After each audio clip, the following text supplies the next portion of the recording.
ఈ పేరు తెలియని ఊరు తెలుగునాట లేదంటే అతిశయోక్తి కాదు.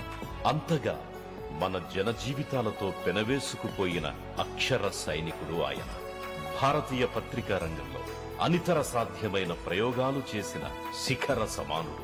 ప్రపంచంలోనే అతిపెద్ద ఫిల్మ్ స్టూడియోను నిర్మించిన మహాస్వాప్నికుడు. ప్రజాస్వామ్యం పరీక్షా సమయాలను ఎదుర్కొన్న ప్రతిసారి కలం పట్టి కదం తొక్కి దుర్మార్గాలను దునుమాడిన దీక్షాదక్షుడు.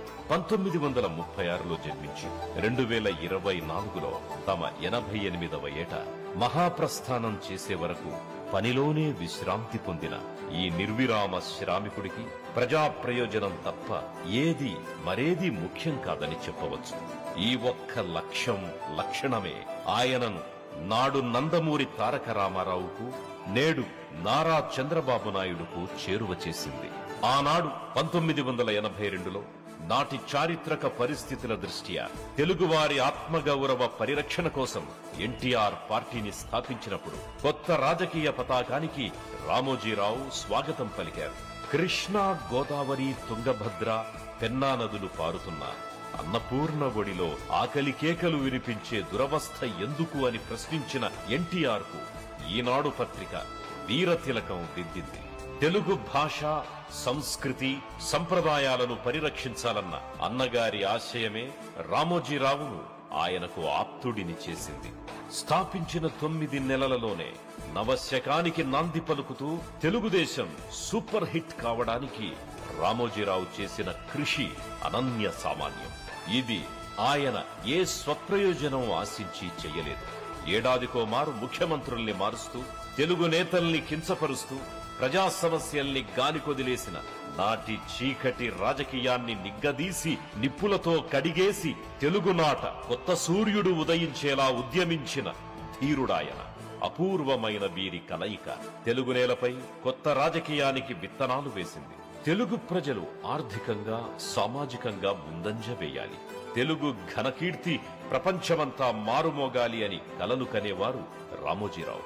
అందుకే నారా చంద్రబాబు నాయుడు ఆలోచనలను, ముందు చూపును అభినందించేవారు. ప్రజా సమస్యల్ని గుర్తించడం, పరిష్కార మార్గాల్ని అన్వేషించడం, వాటిని నెరవేర్చేందుకు తగిన ప్రణాళికలు వేసుకోవడం, సాధించే వరకు సేదతీరకుండా శ్రమించడం, చంద్రబాబులోని ఈ లక్షణాలే ఆయనను రామోజీరావు మనసుకు దగ్గర చేశాయి.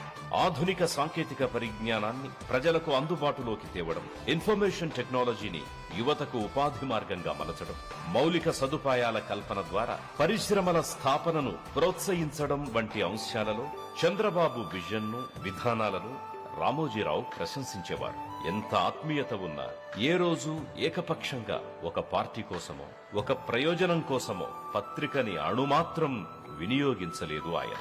అన్ని రాజకీయ పక్షాల ఆలోచనలకు, అభిప్రాయాలకు అక్షర వేదిక కల్పించారు.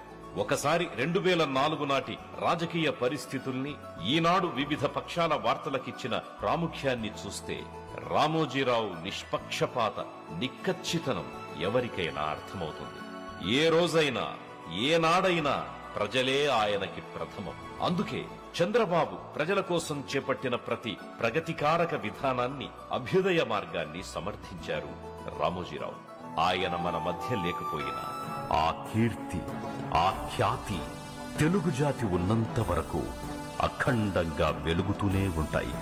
వారి ఆశయాలు, ఆలోచనలు ఆంధ్రప్రదేశ్ రాష్ట్రాభివృద్ధికి తోడ్పాటునందిస్తూనే ఉంటాయి.